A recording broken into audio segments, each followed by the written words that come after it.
And I had planned to speak about our strategy for improving care for pregnant women and mothers across our country.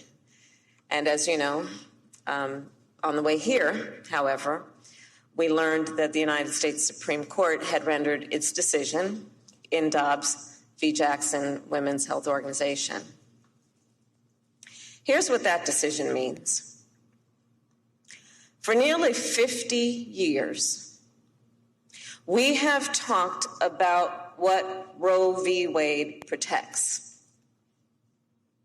Today, as of right now, as of this minute, we can only talk about what Roe v. Wade protected. Past tense. This is a healthcare crisis, because understand, millions of women in America will go to bed tonight without access to the health care and reproductive care that they had this morning, without access to the same health care or reproductive health care that their mothers and grandmothers had for 50 years. This is the first time in the history of our nation that a constitutional right has been taken from the people of America. And what is that right? Some might ask. It's the right to privacy. Think about it as the right for each person to make intimate decisions about heart and home. Decisions about the right to start a family, including contraception, such as IUDs, the morning after pill. Decisions about whether to have a child, including, as Senator Durbin mentioned, through in vitro fertilization. Decisions to marry the person you love. Obergefell v. Hodges. Loving versus Virginia. This opinion also says, when you read it, that abortion is not deeply rooted in our nation's history. They offer that in the opinion as a foundation for the decision they rendered today.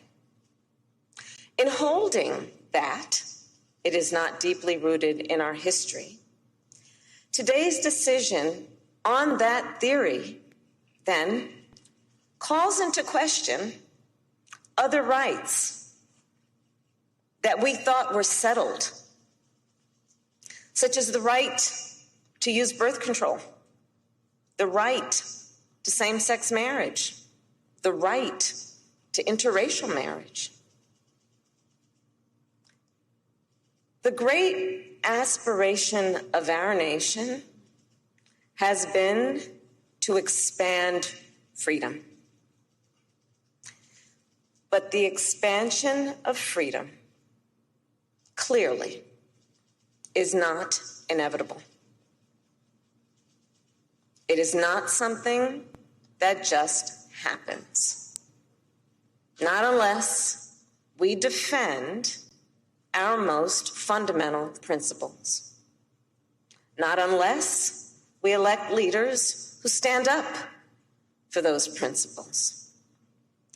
The strength of our nation has always been that we move forward. Today, I invite all people to stand together in defense of one of the most fundamental ideals and principles that for generations, for centuries, I believe we had held dear, which is that fundamental principle about the importance of liberty. To stand for liberty, to stand for freedom, to stand for self-determination, and for the right to privacy. You have the power to elect leaders who will defend and protect your rights. And as the president said earlier today, with your vote, you can act, and you have the final word. So this is not over. God bless you, and God bless America. Thanks for watching our YouTube channel. Follow today's top stories and breaking news by downloading the NBC News app.